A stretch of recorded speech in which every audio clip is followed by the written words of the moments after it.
Hello boys, welcome to the Learning Channel. If you are new here, please like and subscribe to my channel.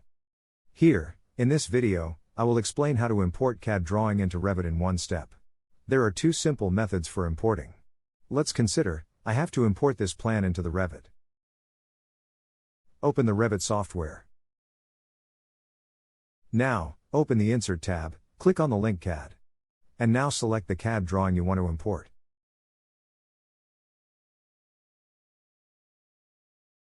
Now, listen carefully, you have to set positioning of the drawing to manually center and select the level, and click on Open.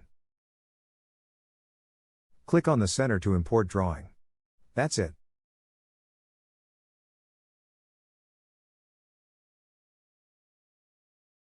Now, let's move to the second method. Go on Insert tab, click on the Import CAD. Do same procedure as before. Select the CAD drawing, set positioning to manual center, and select level.